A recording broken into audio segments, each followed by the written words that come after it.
Welcome to Magic Hour. I'm your host, Paul Chappell, and today we are reviewing Pets United. This movie was obviously a ripoff of The Secret Life of Pets, though I didn't actually see that movie, so I'm not for sure, but even the color scheme on the poster looked kind of similar from what I remember. This movie originally came out in November of last year, but it debuted on Netflix today, and it was... like I just said, it was a little bit derivative, but it had some new ideas. The chief among them is that it was also kind of a Jetsons ripoff. And why do I say that? Well, the setting for this movie is in this futuristic place called Robo City where robots control everything. There's flying cars and there are humans, but they don't show up till like 10 minutes into the movie. I was really concerned that it was going to be a robot animal movie for a little while. But it turns out that every chore that human beings have are done by robots. It reminded me a little bit of WALL-E.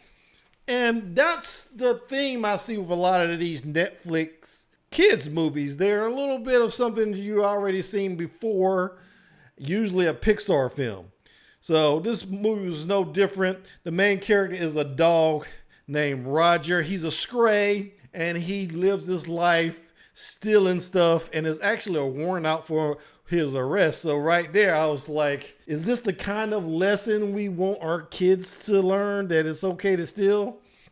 Because he actually justifies it on several occasions, that it's okay because he has to do what he needs to do to live. And I was kind of like, I don't know about that.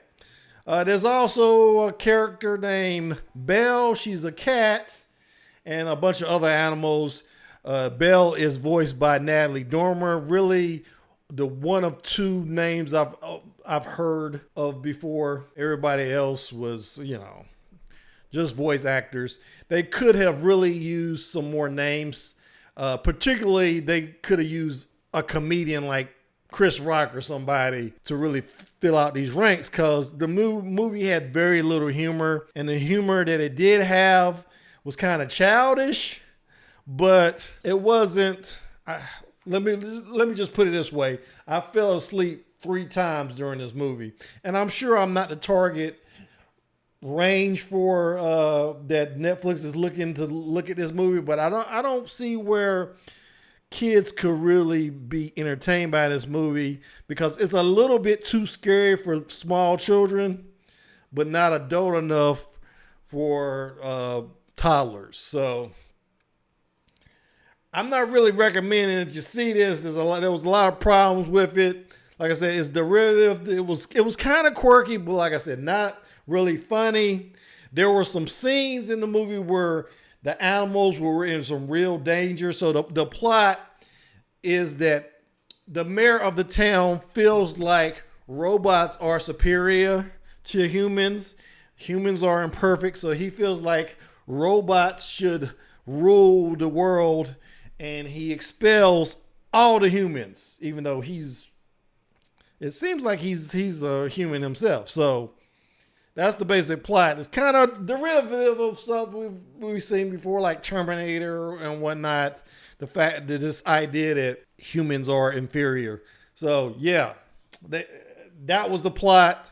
Roger is a leader of a group of strays. They're trying to survive while the robots take over. The robots have a warrant out for his arrest, and they're trying to capture him. And he gets mixed up with these sheltered animals that actually have owners. So he's on the run with them. And I don't really remember what their goal was. I guess they were trying to get out the city.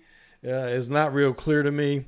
But there was actually a scene where you think one of the animals gets killed by one of the robots. So that's why I say it's not really the type of movie you want a very small child to see. There were a couple things that were kind of unique about it.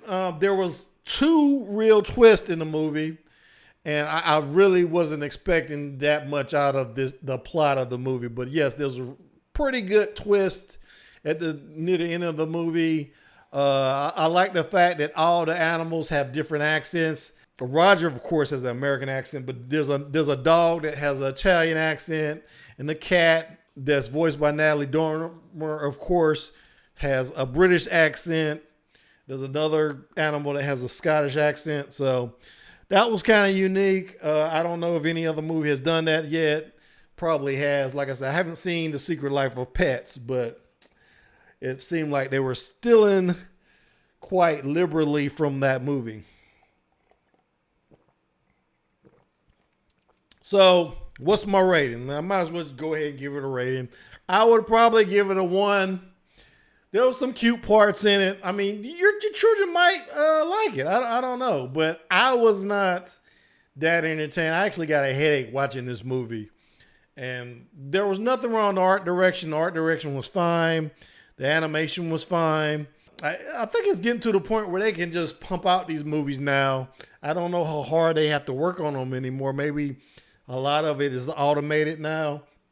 But I got the feeling they didn't spend a lot of money on it, but it still looked terrific. I mean, really, really looked terrific. But like I said, if they had got a few more comedians in this film, it might have fared a little bit better. But that's it. I don't really recommend that you waste your time on this. There's much better movies on Netflix with childlike protagonists or animals or whatever. But yeah, that's it for Pets United. I'd like to thank my subscribers and encourage you. Hit that subscribe button. Ring that bell if you're already a subscriber. And give me a comment, give me a like, give me a dislike, whatever. And I will see you when I see you. Thanks for watching.